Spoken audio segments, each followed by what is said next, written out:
So my background is South African, and I was born in the 60s, and I'm one of 6 kids. Mom and dad they were quite poor when we grew up, and I understood that as we grew up, we went born into privilege. We were very sort of almost like wondering sometimes, not all the time, where our next meal would come from. It was turbulent time that time, I believe, because South Africa was under apartheid rule. There was race classification. We never were regarded as equal citizens.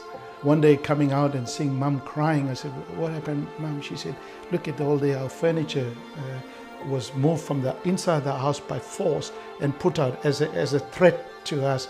They gave us a stay of execution for about 2 years, but after 2 years we had to move from a big rambling farmhouse, which we were free to move. 8 of us had to live in a 44 square meter house. I remember it so clear, 44 square meters, because I always said if I ever write a book, I'll write a book called 44 square meters.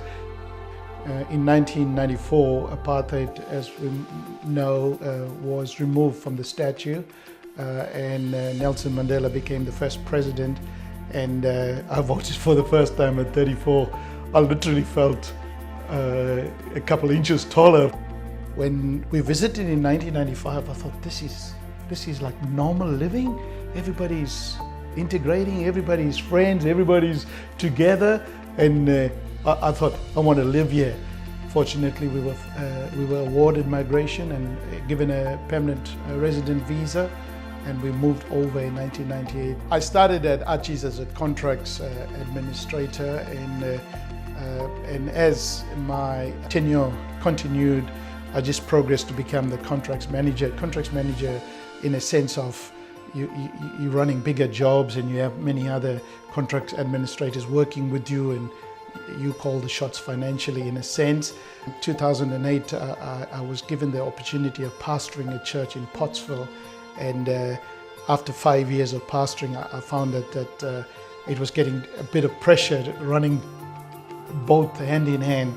After serving the building industry for 32 years, I want to, like many of us, I wanted a change of career, and I decided I'll become a minister. In 2013, when I left, Paul came up to me and said, "You know what, if you leave here, we might even find that a presence of something that you carry leaving us, so why don't you come back and be our pastoral carer." I'm not too sure if he used the exact words, because I'm not sure if he understood it, but he said, "Be our pastoral carer, just come here, just chat to the boys, look after their well-being, ensure that everyone's good."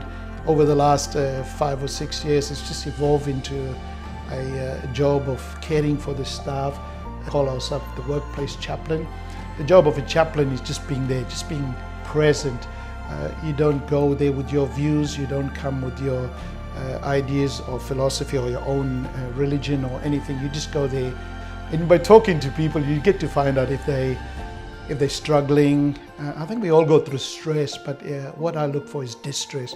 When people are overwhelmed by the difficulties of work pressure, probably pressures behind the scenes that you would never know of until you talk to people. One of the things that I think I'm successful in what I'm doing is I just, no holds barred, I just love people. I just love talking to people, listening to their stories.